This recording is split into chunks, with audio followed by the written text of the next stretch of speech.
Everybody. My name's Ted Cadwallader, and welcome to our TRC 57 Learning with CA. It's a speaker series. This is part of Nanaimo Ladysmith Public Schools' efforts to be a better relative on Coast Salish territories here on the west coast of what's now called Canada. I'm joined with my two colleagues, Tom Quatten and Squishal Tanat, Stephanie Johnson and Lawrence Mitchell. As we always do follow our Coast Salish protocols here, so I'll turn it over to our brother Lawrence to start us off. Hi, It's like when it's Tama, Ellie, Nashwala, Quat, and a Quail. Haichka Quasiska Kipat Snawa. Yes, he looked on a squallow and a ton of quail. Tiwi Tal, he steal them, slacken to steam out the eyes, a ton of quail. Haichka. Tzitzil, CM, Haichka. Haichka at the high all eight squale. Haichka sneets hali. The Ichwam Teta with Tau at the thema eyes. The Ichwam almost Tau at the Quam Squallowans. The Ichwam Slachant the eight eyes. E Quam Stuch the Squallowans elite Nashwalaqua. The Ichwam Latlam at that tap at the Salelo e Schwawali e Smanamst. Tiwi tan Quakikalis e Kak e Mistimach. The Ichwam Sletha kan stoch dana twamach. Haichka quest hwa e a ton of tamach a ton of quail e to max quail. Now a squam quams dana to lead to CM Haichka.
Whoa, whoa, whoa, whoa, whoa, whoa,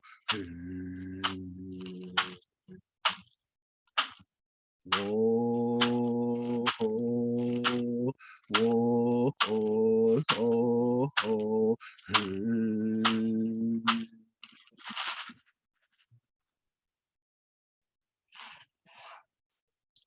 Right, Zepka. It always starts us off in a really good way, especially on this day right here in British Columbia. We have a pink shirt day going on and talking about gratitude and kindness and looking after each other. So I want to start off again, as we usually do, of raising our hands in thanks to UBC Press for connecting us with many authors that they have that bring their learnings and understandings to us and help us, as I mentioned, better understand how to be good relatives on this territory, learning from this land and extending our understanding of this across North America. And so joining us today is one of those incredible authors, the author of Shaping the Future on Haida Gwaii, Life Beyond Settler Colonialism, Dr. Joseph Weiss. He's an assistant professor of anthropology at Wesleyan University in Connecticut, but has spent much of the last decade on and off Haida Gwaii, learning from Haida nations and understanding how to be on that territory. And he's joining us today to talk a little bit about truth and reconciliation, a little bit about future casting in Indigenous territories, but also to help us understand how we've cast history in this country and also in, I assume, many other colonized countries as well, to better set us up to think about what we might be creating for ourselves in the future. So without further ado, Dr. Joseph Weiss.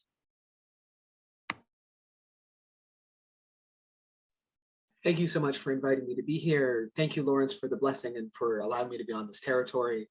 Thank you, Stephanie, for organizing. Thank you, Ted, for this introduction. Thanks to everybody at UBC Press for facilitating this and for their generosity with my book. I'm actually going to be not so much talking about that book today as the work that I've been doing more recently that builds on it. So, and we can go back to the book in this time we have for questions if we want. So my name is Joseph Weiss, and I'm an assistant professor of anthropology at Wesleyan University in the United States.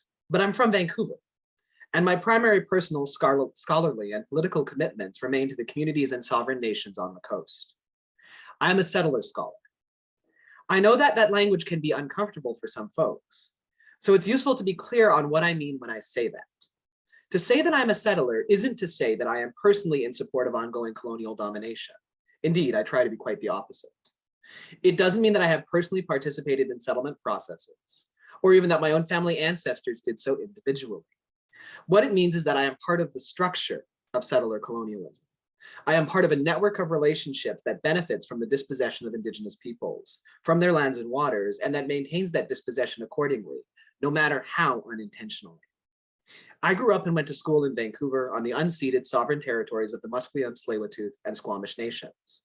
I have been fortunate to have done most of my research on Haida Gwaii, on the unceded sovereign territory of the Haida Nation, as a guest, part-time resident, and occasional school support worker in Old Masset and the village of Masset since about 2010. I'm speaking to you now from Wesleyan University in Connecticut, where I'm employed, which sits on the ancestral territory of the Wangung people, whose descendant communities remain culturally and politically active today. My capacity to speak to you exists because of a set of colonial processes that displaced those nations from the totality of their territories, that attempted to destroy their ongoing social, cultural, and especially political existence. These colonial processes of attempted elimination have not succeeded, but it is important to emphasize that they are ongoing. And as we will talk about today, they take place in plain sight. Being a settler poses important questions for me, and I think for all settler Canadians. We need to think carefully about our own responsibilities to oppose colonial domination, precisely because that's what has created and continues to recreate our country. Today, what I want to focus on in particular is our responsibility not to disavow. So I'm going to start by explaining what that idea means, what disavowal is, and then I'm going to go through some historical and contemporary examples before concluding by emphasizing the ways in which it is Indigenous leadership, Indigenous critique, Indigenous activism, and Indigenous scholarship that enables settler Canadians like me to even begin to come to terms with both ongoing disavowal and our ability to stop doing that. So this first section is called disavowal. Disavowal is a pretty old concept, originating in the psychoanalytic writings of Sigmund Freud and being taken up significantly by African-American writer and critic James Baldwin in order to characterize how white supremacy works in the United States. The definition I rely on most directly is much more recent, however, and comes from political theorist Kevin Brunel. To disavow, Brunel argues, is to actively deflect from, quote, the implications and obligations to attend to what one knows, end quote. It is not the same thing as ignorance, in which a subject genuinely does not know. To disavow is to know already and to actively and recurrently deny that knowledge. This seemingly paradoxical structure can be famously articulated through the phrase, I know well, but all the same, which is how it's articulated in psychoanalytic writing. In his monograph, Settler Memory, Indigeneity, Disavowal, and the Political Life of Race in the United States, Brunel locates disavowal at the heart of his analysis of the selective ways that settler society remembers indigeneity. Settler memory, Brunel writes, quote, refers to the way in which a settler society habitually reproduces memories of Indigenous people's history and of settler colonial violence and dispossession, and in the same moment undercuts the political relevance of this memory by disavowing the presence of Indigenous people as contemporary agents and of settler colonialism as a persistent shaping force, end quote. Brunel's goal is to capture the slippery quality of the settler aspect of settler colonialism in the United States, the ways in which Americans can simultaneously figure themselves as legitimate inheritors of the country's Indigenous past, while erasing the ongoing work of colonialism in the present. In order to accomplish this substantial collective doublethink, Brunel suggests, settler Americans disavow indigeneity. They actively deflect their own knowledge, operating as if they do not know what is already known. Brunel makes clear, drawing on Baldwin, that the problem of disavowal is political rather than epistemological. That is to say, it's not a problem of not knowing. Rather, it is a response to, quote, a threat white people sense will be posed to their individual and collective identities, power, and status if they were to act upon what they know, end quote, as opposed, again, to a simple question of knowledge, of what a white subject actually knows or does not know in settler society. This means, in turn, that a liberal commitment to greater awareness, quote unquote, of either colonialism or racial injustice would not resolve this issue. White settler disavowal in Brunel's rendering is precisely active, a choice made at the level of collective memory, at the very least, to deliberately deny the evident realities of Indigenous existence under settler colonialism. Brunel takes the political rhetoric of former Republican President Donald Trump as an exemplar of this essentially political rendering of disavowal. Trump's speeches, which reiterate themes such as the settler taming of a continent and the need to no longer, quote, apologize for America, end quote, Brunel argues offers up, quote, a politics of memory that embraced the genocidal violence against and dispossession of Indigenous peoples as one of the things done to conquer the country, end quote. Tellingly, Trump rarely directly mentions Indigenous people in these speeches, even as they pivot on the putative extinction of those same peoples as the ground clearing for American empire. There is no need to. The structure of settler disavowal is such that both Trump and his audience can be at once aware of the absent reference of his claims, and yet actively erase it from both discourse and consciousness. This is disavowal par excellence. I know well that Indigenous people are actually not extinct, but all the same, I will believe that they are in order to justify my own sense of myself and my nation. Thinking about the US and Trumpian politics might seem far away, at least in terms of the kind of erasures of ongoing Indigenous life that Trump is perpetuating. After all, it would be difficult for even the most hostile anti-Indigenous Canadians to deny the simple fact that Indigenous nations continue to exist in 2022, that they continue to engage in cultural activities, that they continue to fight for sovereignty, for self-determination, and to protect their lands and waters. But this was not always the case in what is now called Canada. Let me read you a poem entitled The Onondaga Madonna, first published in 1898. So I warn you, this poem is offensive. She stands full-throated and with careless pose, this woman of a weird and waning race, the tragic savage lurking in her face, where all her pagan passion burns and glows, her blood is mingled with her ancient foes, and thrills with war and wildness in her veins. Her rebel lips are dabbled with the stains of feuds and forays and her father's woes. It's also not a very good poem. And closer in the shawl about her breast, the latest promise of her nation's doom. Paler than she, her baby clings and lies, the primal warrior gleaming from his eyes. He sulks, and burdened with his infant gloom, he draws his heavy brows and will not rest. That's the end of that. The poem is typical of the era. Remember, this is published in 1898. Articulating what were then taken for granted matters of colonial common sense. Indigenous peoples in this narrative had no future. The Onondaga Madonna's race is, quote, weird and waning, her nation is doomed, and though her, quote, pagan passion still burns and glows, its end is inevitable, its tragic savageness lurking, that is to say, already embedded in the Madonna, in the figure of the Madonna's face. The Madonna and her child were remnants of a time past. The primal warrior gleaming from his eyes only an echo of ancient feuds, forays, and woes. It is telling that this poem does not offer any reason why the Onondaga's Madonna's nation should be doomed. It is rather a taken for granted dimension of the poem's narrative.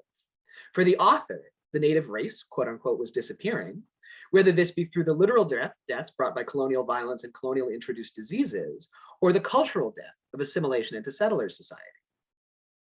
If we take this poem at its word, this disappearance was not only inevitable, but it was already, for all intents and purposes, a fait accompli.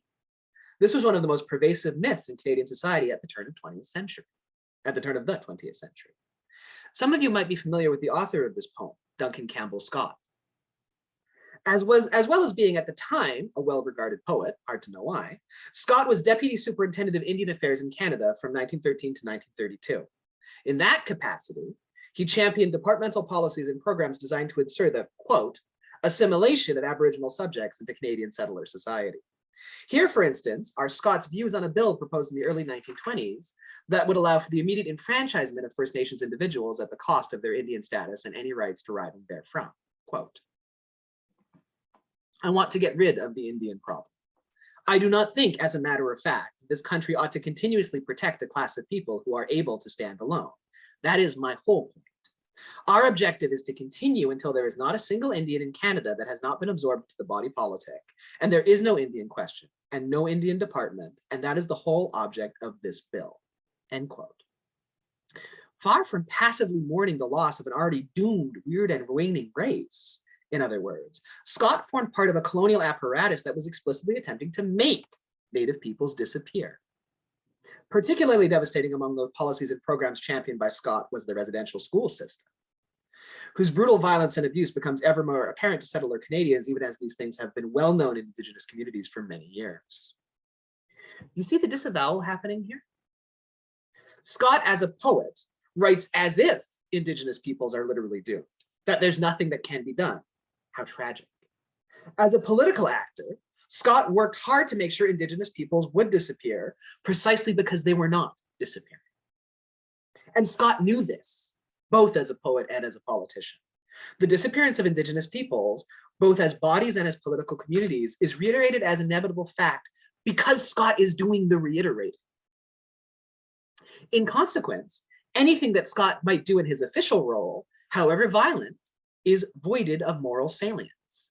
It offers a kind of alibi. Because Indigenous people will disappear, according to this myth, what is happening to them in the present won't ultimately matter. So by extension, it does not matter as it is happening. Responsibility can no longer be assigned, and there is no need for it to be taken. Violence disappears as meaningful, even as it is being enacted over and over again. That's how disavowal works. Of course, Scott's era was a long time ago, we might think to ourselves, and such attitudes are now firmly in the past for even the least aware settler Canadians. Then again, consider this 2013 article in the National Post, collating responses from Post readers all over Canada to a distinctly Scottian prompt, quote, ideas for solving the Native issue. That was a thing that was put out to the Post readership in 2013. While some responses critiqued the Post's premise, e.g., this is a quote, we will have to stop using inane, simplified, and misleading phrases like Native issue, end quote, or asserted the need to recognize Indigenous sovereignty and self-determination. Many others accepted the basic idea of a, quote, native problem in Canada that required settler intervention to solve, and responded accordingly. Some posited assimilation as the solution, positioning the repeal in the Indian Act and the, quote, integration of Native peoples into, quote, mainstream multicultural society as a way of effectively, quote, dealing with the mess that First Nations peoples find themselves in. I'm quoting directly from responses to this prompt. Others accused First Nations chiefs and leaders of corruption, asserting that the, quote, future leaders of Indigenous communities needed to leave the, quote, ghettos called reservations, end quote, in order to be properly educated for the task of governance. Here are a few of these responses in full, quoted with my own emphasis. Their problem will only be resolved when the Aboriginals themselves remove their fate from the morbid hands of traditional chiefs and elders, a la Teresa Spence, whose aspirations are mired in the failed way of life, and elect young, intelligent, educated leaders who, while revering the traditions of their heritage, will replace the current hopelessness with a meaningful present and modern, worthwhile future within cooperative, partnered Canada. Doesn't that sound like Duncan Campbell Scott? Here's the next one. I'm only going to read two of them because they're odious. A good place to start is to stop. Stop playing the victim card. It's getting a bit frayed. Stop token mea culpas over how one's community's great-great-grandparents were cruel and insensitive to another community's great-great-great-grandparents. Stop the blame game, as in my problems must be someone else's fault. Stop putting off the time when all Canadians have the same status, the same rights and responsibilities, the same privileges and obligations. All right, enough of that. Note the distinct temporal logic presented in each of these readers' comments. Traditional, quote unquote, native structures are moribund, mired in a failed way of life. Accusations of cruelty are relevant only to the distant past of great-great-grandparents. A traditional way of life is something that is merely preserved. In each instance, distinct cultural, social, and political dimensions of Canada's First Peoples, or rather First Peoples in Canada, are figured as static and atavistic, obstacles to prosperity and progress, contributing factors to, quote unquote, hopelessness.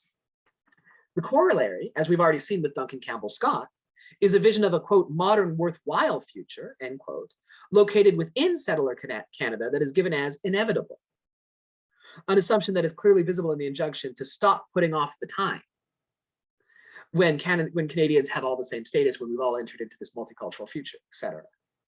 Note also the ways in which this temporal logic enables the ostensibly, quote unquote, unchanging quality of Indigenous traditions, quote unquote, to be located as a source of Aboriginal suffering, a millstone that prevents Native people from achieving their, quote, evolution, end quote, as, quote, free-thinking, life-fulfilling citizens, end quote. Such temporal atavism seems almost to cry out for settler intervention, characterized by contrast as modern, dynamic, and progressive.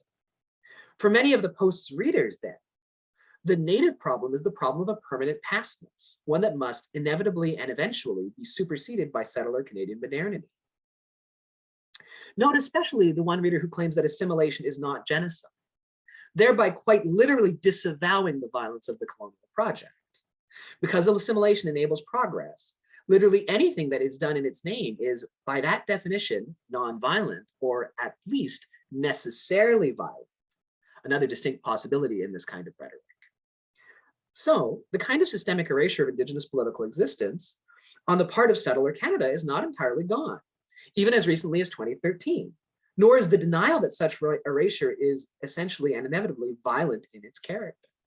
So on the one hand, there are still narratives of disappearing Indigenous people, and there's still the erasure of the idea that that disappearance is essentially violent and is being done by settler Canadians. Of course, we might think to ourselves, 2013 is still, in a certain sense, a long time ago socially. And in a post-TRC Canada, particularly in the last few years, even the attitudes articulated in the National Post, itself a fairly politically specific segment of the Canadian population, are regarded by most settlers as at best outmoded. Next section. Here is, however, where I think we need to exercise absolutely the most caution and start really listening to what Indigenous peoples are saying and what they are doing. In the second half of this talk, I want to center what disavowal looks like in Canada right now. Now that we understand what it has looked like in the country's past and in the context of our neighbor to the south. And I wanted to point to just a few of the many ways in which Indigenous actors, communities, organizations, and nations are working to refuse this ongoing system, we might even call it a culture, of disavowal. In order to go about this, it's useful to say a few words about reconciliation.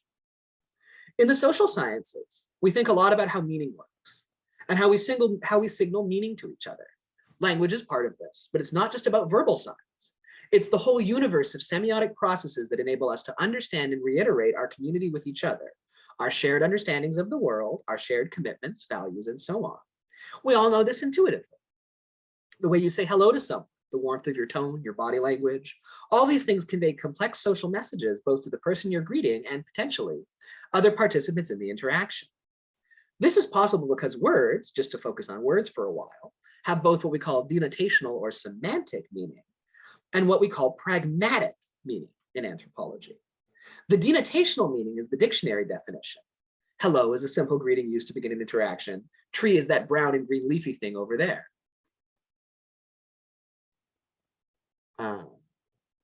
I'm seeing something in the chat. Will we go back to that in the Q&A? The pragmatic meaning, or rather meanings of a word, are all the complex social information we convey to each other by using that word and with the ways in which we use it. A hello can be an act of love or a cruel means of conveying disdain. Many words have relatively clear denotational meanings, at least at first glance. If I say to you, I sat under a tree to have lunch yesterday, most of the words in that sentence seem pretty evident in their reference. We know what a tree is. It's that brown leafy thing, remember? We know that lunch is a kind of meal eaten at midday. We know what sitting looks like. We know that yesterday is the day before today.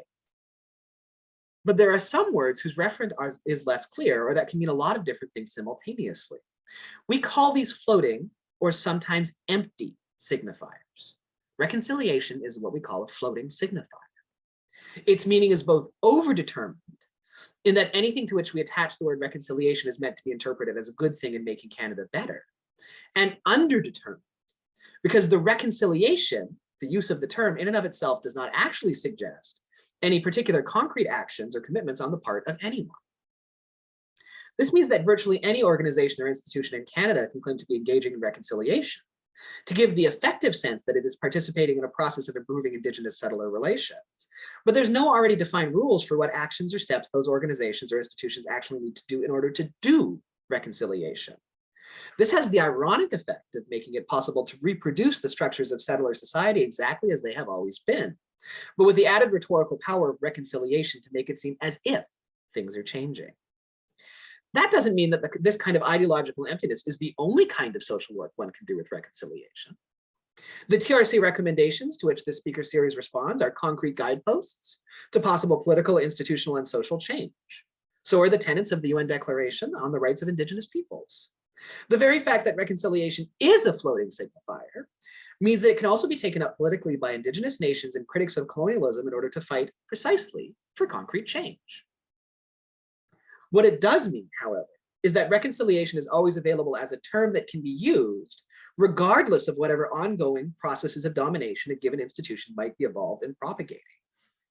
It is this slippage, this gap between all the different things a word like reconciliation can mean and what it actually entails in terms of concrete action, that we can find, it is in this gap that we can find contemporary disavowal at work. Consider, for instance, the actions of Deputy Premier and Solicitor General of British Columbia, Mike Farnworth, who has authorized increased police presence in response to Wet'suwet'en land defenders for 3 straight years.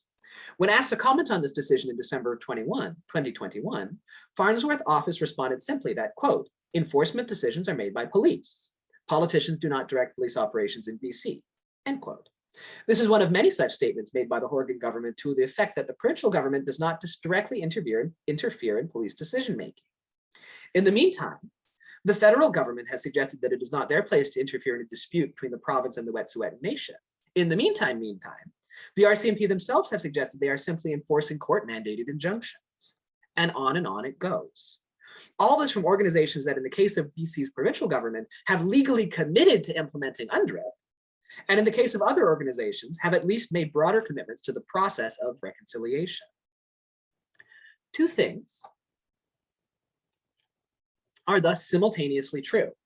First, these different governments and government-sponsored agencies are authorizing, funding, and enacting ongoing violence against Indigenous land defenders. Second, they are espousing a set of documents that recognize Indigenous rights to sovereignty, to territorial protection, and to free, prior, and informed consent to any processes of resource extraction on or any ecological risk to their territories. This irony is made clear in a comment from Grand Chief Stuart Phillip of the Union of British Columbia Indian Chiefs. Quote, "We're deeply concerned with the current practice of the Horgan government to weaponize the use of injunctions to authorize these highly militaristic raids on Indigenous territory. It does not bode well for the future of so-called reconciliation." End quote. What makes this possible is precisely the so-called nature of reconciliation. As Chief Phillips sharply puts it, reconciliation makes disavowal possible. Militarized violence is happening on Indigenous territories, just as it has always happened on Indigenous territories in Canada, just as Canada was built on militarized violence. Unable to claim that this violence is inevitable because Indigenous peoples will disappear anyway, unable to disavow the very existence of Indigenous nations themselves, settler actors must instead find means to disavow the ongoing violence of colonialism. We are not responsible. We are engaged in reconciliation. Things are getting better. Consider the fact that the police forces at Fairy Creek were specifically instructed to remove any identifying information from their uniforms as they broke up protests. They were literally disavowing their responsibility for violence as they were committing it. Canada, a liberal multicultural nation state committed to equity and justice, simply is not the kind of country where these things happen, even though they are literally happening right now, even though we are actively participating. These forms of colonial disavowal feel glaring when taken in isolation. But there's a whole ideological scaffolding in place in Canada that makes this kind of disavowal possible, that allows settlers to simultaneously believe in reconciliation, and I want to emphasize, often in genuine good faith, while ignoring, denying, or perhaps most importantly, eliding the realities of ongoing violence that continue to reinforce colonial domination. In what time remains, I'd like to point to two of these ideological strategies, focusing respectively on time and political status. The first of these is most often characterized as the dark chapter narrative, which we have seen on particular display after the discoveries of the unmarked graves at the Campbell Residential School and other residential school sites. Soon after this discovery, I emphasize that it was a discovery only to settler society, not to the Indigenous people who have known about this all along. Canadian Prime Minister Justin Trudeau tweeted that the bodies were, quote, "a painful reminder of that dark and painful chapter of our country's history," end quote. Conservative leader Erin O'Toole echoed Trudeau's language, characterizing the residential school system as, quote, "a dark and painful part of the Canadian story," end quote.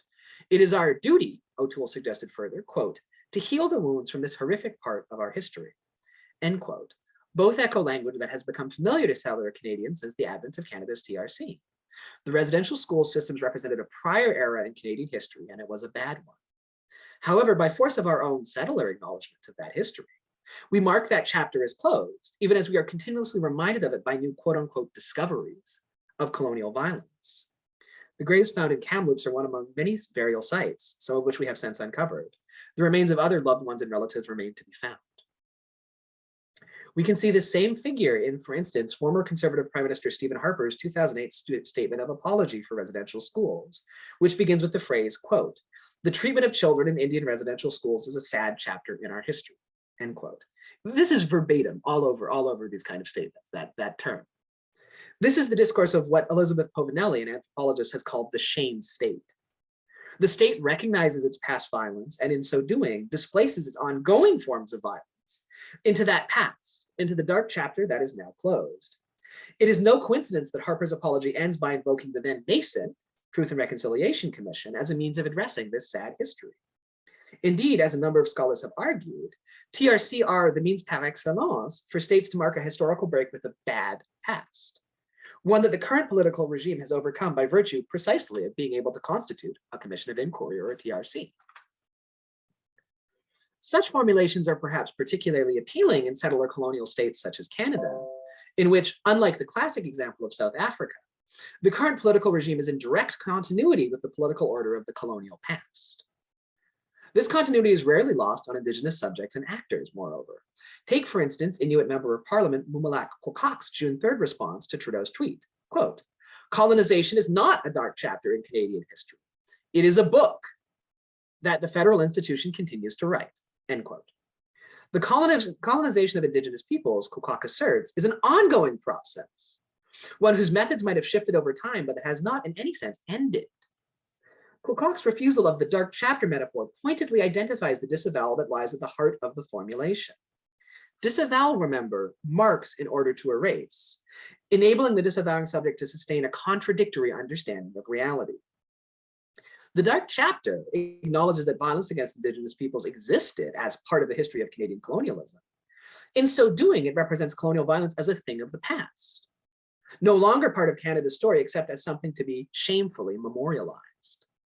Contemporary violence cannot exist in this narrative. Thus, the redolent irony that the head of the Canadian state was apologizing for a dark chapter in Canada's history, even as his government continued to pursue legal action against the survivors of the Campbell's residential school. The fact that these are obviously contradictory positions for a representative of Canada to be taking is precisely the point. That is how disavowal works. The discourse of temporal disavowal, in which this is the discourse of the Dark Chapter, which is an example of temporal disavowal, in which the social rhetorical process of disavowal operates primarily through the manipulation of time.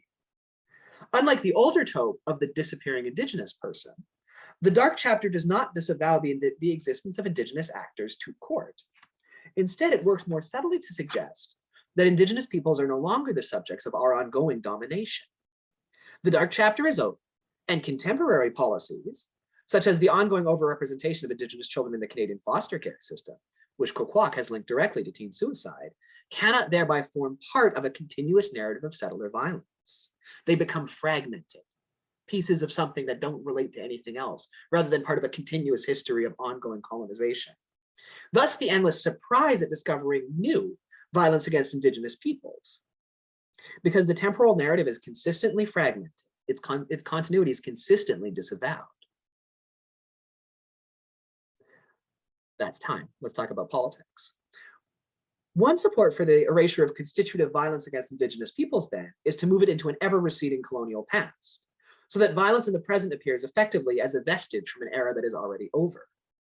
Another is to remove Indigenous people from the circle of Canadian society completely by refiguring any Indigenous resistance as acts of crime or even war against the colonial state. This is accomplished, at least in part, through the figure of what Lenape scholar Joanne Barker has called the, quote, Indigenous Terrorist. In early 2019, The Guardian released an article entitled Exclusive: Canada Police Prepared to Shoot Indigenous Activists Documents Show. Said documents, which came from an RCMP strategy session, argued for the need for lethal overwatch, officers prepared to use deadly force, in order to dismantle the Wet'suwet'en blockade. So this is back in 2019. This particular report refers to the RCMP raids that eventually took place January 7, 2020. And of course, as we know, there have been many more since. I'm quoting now from this article. The documents show that ahead of the raid, the RCMP deployed an array of surveillance, including heavily armed police patrols, a jet boat, helicopters, drone technology, heat sensing cameras, and close monitoring of key land defenders' movements and social media postings. Police established a media exclusion zone, blocking reporters from accessing the area. They took care to hide their carbine rifles on the approach to the roadblock because the optics of the weapons were not good, according to one of the documents. Still quoting. Since the January raid, an RCMP detachment known as the Community Industry Safety Office has maintained a large presence in an effort to forestall any resistance to pipeline construction. Armed RCMP officers can be seen patrolling the area, and 3 police trailers are tucked away in the woods alongside the access road. Drones and helicopters often circle overhead. CGL has also retained 2 private security firms that track Indigenous people's movements, end quotes. And this was back in the end of 2019. Why, one might ask, was this level of force necessary in order to address a camp of a few hundred Indigenous protesters? Why might it be necessary to continue to survey their community, including through the use of private security firms? Why might such efforts need to be yet further aggravated through the arrests of journalists and demands for Indigenous protesters to prove their indigeneity, as has characterized the most recent raids? Such questions only present themselves, however, when we remove the events at the Unistoten camp from the broader continuities of Canadian colonial history. Consider, for instance, the now notorious Oka crisis in the mid-1990s, in which 55 Mohawk warriors blockaded a proposed extension of a local golf course onto their lands, which included a cemetery. These 55 warriors were met by a force of 2,650 Canadian federal and provincial troops. I'm just going to say that number again, 2,650. I'm not terribly good at math, I'm a social scientist, but it seems to me that that's dramatically more than 55. These patterns are as old as Canadian colonialism itself. Here on the Northwest Coast, for instance, it was common practice to threaten Indigenous communities with naval bombardment should they resist settler demands to vacate their own Indigenous territories, or should they offer any resistance to colonial incursion. Both the threat and the actual application of overwhelming violence is a consistent and significant strategy for colonial regimes, reminding Indigenous populations that in the first and final instance, they are subject to the military force of an occupying power. As one article in the Tyee put it pithily and effectively, when Indigenous assert rights, Canada sends military police. That's the name of a Tyee article. And as we have now seen at Fairy Creek, sometimes those police don't want to be recognized as such. The Tyee's reporting is an exception rather than a rule, however, in Canadian representations of such incidents as the attempted dismantling of the Unistoten camp or the Oka quote-unquote crisis. Indeed, the very use of the word crisis to describe the situation at Oka is telling, in which Indigenous actors took up arms in order to protect rights they had been fighting for in other ways for more than a century. Crisis framed what happened at Oka as exceptional, as a flashpoint conflict that does not reflect the regular order of settler colonial affairs. This is a particular form of disavowal, one that relies on erasing the ongoing reality of colonial domination secured via violence by marking particular applications of that violence as merely exceptional. In other words, these militarized actions against Indigenous peoples must be figured not as the normal enforcement of an occupying regime, not that is to say as everyday business in colonialism. Instead, there must be something in the Indigenous subjects themselves that demand this level of force, that render this level of force essentially inevitable. Indigenous subjects must, in a word, be reconfigured as enemies of the state. Thus, as Mohawk anthropologist Audra Simpson has written, can the colonial state engage against Indigenous people in this, quote, most unambiguous form of exceptional relations, that of warfare, end quote. It is this very exceptionality that enables Indigenous communities to be so readily subjected to military violence in moments of resistance. Because they form part of the state, but are also in a different sense perpetually outside of it, as the residual trace of settler colonialism's failure to realize itself. Indigenous subjects and nations exist somewhere between normal citizens of the liberal state and adversaries to it by definition. When Indigenous people claim their rights in opposition to the programs, projects, or intentions of colonial actors, it is thus relatively simple to shift them from the category of always somewhat partial citizens, because remember, the colonial state is occupying Indigenous territory, to that of enemies, as they have never fully occupied the category of citizen to begin with. That's a settler colonial defined thing to begin with. This feels especially evident to the Canadians who are right now wondering at the differences in police responses to anti-vax quote-unquote protests and Indigenous blockades. But we can also see this shift clearly in contemporary political discourse. Take some of the campaign material of Conservative leader Erin O'Toole, who, recall, formed part of the chorus of voices speaking somberly of the dark chapter in Canadian history. In February of 2020, O'Toole tweeted a video in which the words "stop the illegal blockades" were superimposed on a variety of news images of primarily Indigenous protesters. The video was accompanied by this text, quote, "These blockades are illegal, enough is enough, I will enforce the law and push back against eco-extremists. Add your name if you are with me." And then there's a little arrow to his platform that doesn't exist anymore. At no point in the video, in its accompanying text, or in O'Toole's campaign platform, which promised to pass a Freedom of Movement Act to prevent radicals from shutting down the economy and prevent people and allow people to live free from fear. At no point in any of this stuff were the eco-extremists and radicals he warned against explicitly identified as Indigenous. They weren't identified at all as anything but radicals and extremists. They did not need to be. Much as in the Trump speeches that Brunel analyzes, O'Toole's intended audience was aware of what was being signaled by eco-extremists, even as they could disavow the anti-Indigenous nature of the conservative leaders' comments, or at that time, the future conservative leaders' comments. The erasure is twofold, at once refusing to name the Indigenous object, while in so doing removing the rights of this Indigenous person to be named as a legitimate political subject. This is not a rupture in time, but rather political status. When they act in opposition to settler interests, Indigenous subjects no longer exist as Canadians, nor can they be understood as sovereign claimants in their own right on behalf of their own nations. Rather, they are reframed simply as enemies, as radicals, or even terrorists, and thus legitimate objects of military intervention. that there is no dissonance, at least in the public archive, between O'Toole's campaign promises to radically increase the military and police force that will be applied to Indigenous people, and his avowedly sincere statements about the need to, quote, heal from the, quote, sad part of Canada's history, that is the residential school system, should not surprise us. Rather, the absence of dissonance is possible because of the two mechanisms of disavowal we have been unpacking. O'Toole displaces the time of Indigenous violence into a sad past, now over. This means that the contemporary subjects of colonial violence must somehow not be understood as real Canadian subjects, since otherwise O'Toole would have to mark the oppression of colonialism as ongoing. Thus, Wet'suwet'en and sovereign actors become radicals and eco-terrorists, identityless signs of the enemy. Those are also floating signifiers. But, and this is one of the most crucial points that Kevin Bernil makes, this only works precisely because O'Toole himself knows these positions are contradictory, and more broadly, he knows that Canada is a settler colonial power that continues to work to dominate Indigenous communities and suppress the sovereignty of Indigenous nations. It is knowing that refuses to acknowledge itself, a lie that does social work precisely because it is legible as a lie. Settler colonial disavowal is not ignorance. It is a means of managing the anxiety of a lie that must always suppress an obvious truth. So I'm just going to conclude now. Here's the thing, though. Because disavowal is a mode of knowledge, it is subject to transformation. It is a refusal that is also subject to refusal. Recall Momolat Quokak's rejection of the very notion of a dark chapter, or Chief Philip's devastating characterization of so-called reconciliation. Over and over again, Indigenous leaders, activists, and actors consistently and explicitly refuse the language of settler disavowal. They forbid erasure. Settler Canadians are left instead with the simple, ongoing reality of colonial domination, and the question of what our responsibilities might be to address this reality. Such questions need not be unanswerable.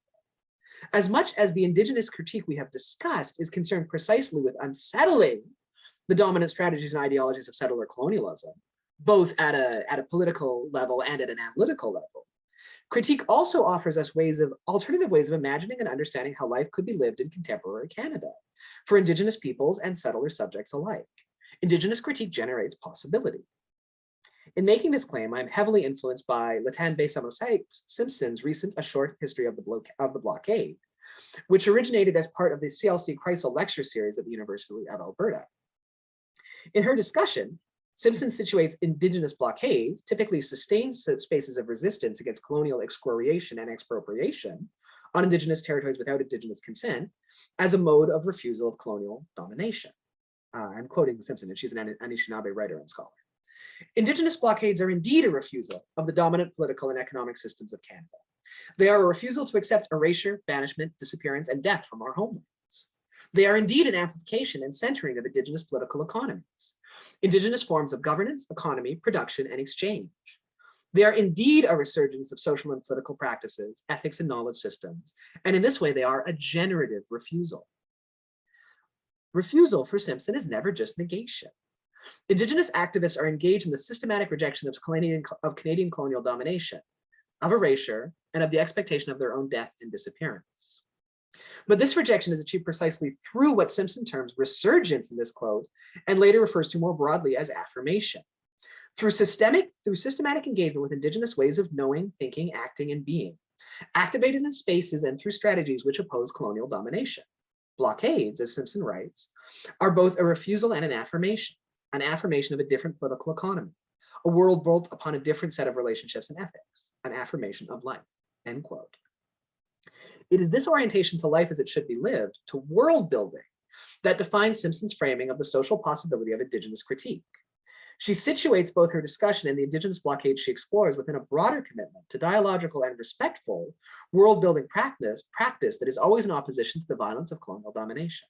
Quote, "This land has taught me that Nishnabeg life is continual, reciprocal, and reflective. Sometimes it is a critical engagement with my ancestors, those yet to be born, and the nations of beings with whom I share land. It is a living constellation of co-resistance with all of the anti-colonial peoples in the world they build. This land has taught me that Nishnabeg life is a persistent world-building process, despite of and in spite of the constant imposition of the colonial machinery of elimination," end quote. Note that Simpson does not limit the world-building relationships with which she is concerned to human actors alone. Rather, she sketches out a world of relationships between humans, non-humans, and the land, all of whom can be engaged together in respectful and generative ways of living. Being Nishnabeg is what grounds these relationships for Simpson, But she is also careful to situate this perspective as just one of many possible articulations of Indigenous critique, as she terms it, in the spirit of Indigenous internationalism. Equally importantly, consider the fact that as a series of lectures given at a major Canadian university, Simpson's audience is necessarily, though not exclusively, composed of settler subjects. These are lessons and ideas that Simpson wants settler society to understand, so that settlers too can transform their behaviors and themselves attempt to undo the colonial machinery of elimination. Critique is a blockade. It arrests a dominant narrative, transforms it, shapes it into something different, something we hope that might be better. It is an analysis, a diagnosis, and a wish. If something did not matter, it would not be worth stopping and transforming. Critique is an affirmation of possibility, an act of love and care. To affirm is not to accept the status quo, to legitimize domination, or to draw limits about what is practical and what is not. It is to do the opposite, to imagine possibilities in spaces which would seem to refuse these very acts of imagination. It is to work to realize these possibilities. And as Leanne Bethe Simpson reminds us, Indigenous peoples have understood this and have been doing this work since long before the advent of settler colonization. And this is work that they continue to do right now. Those of us who are settlers must not continue to disavow this work. Thank you.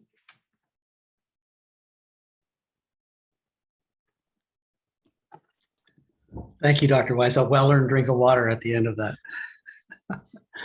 that. We have a couple of minutes left, so I want to turn to one of the questions from our chat that you saw come up earlier.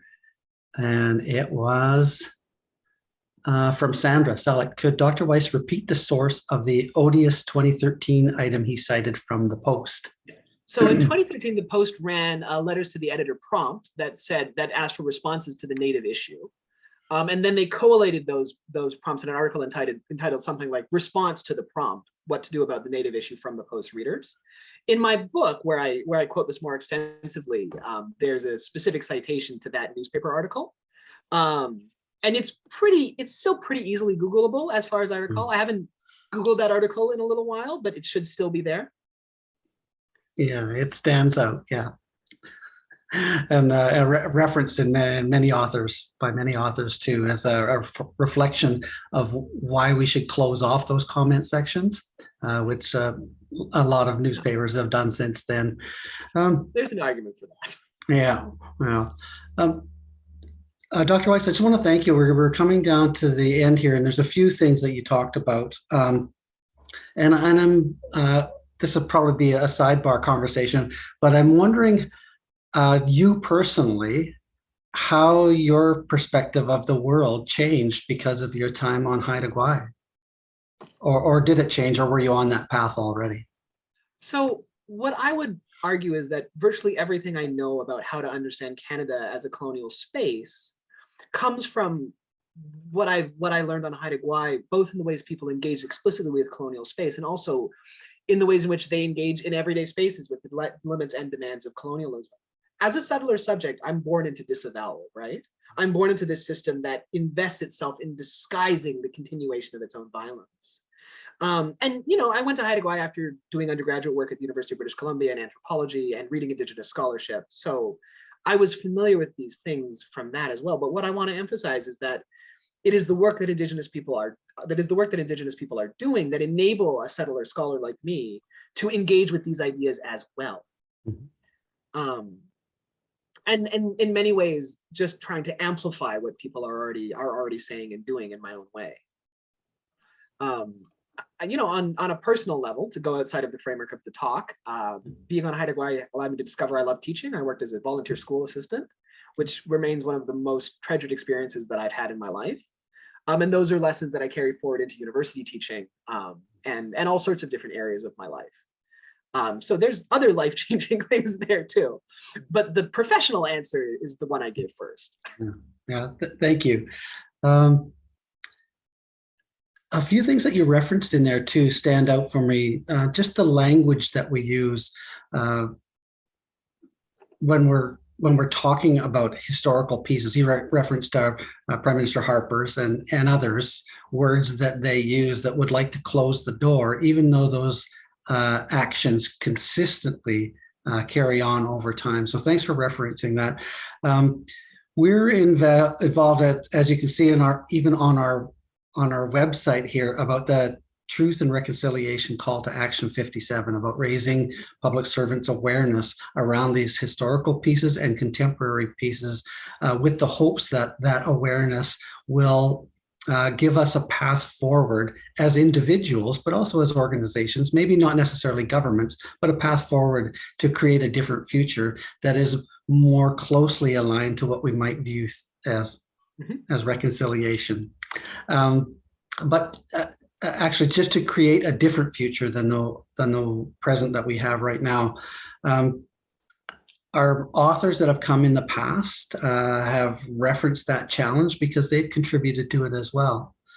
We had Richard Atleo on talking about the beginning of time and the stories that were shared by our Untitled relatives at the beginning of time that tell us how to live on this territory. So it's been going on since the beginning of time immemorial.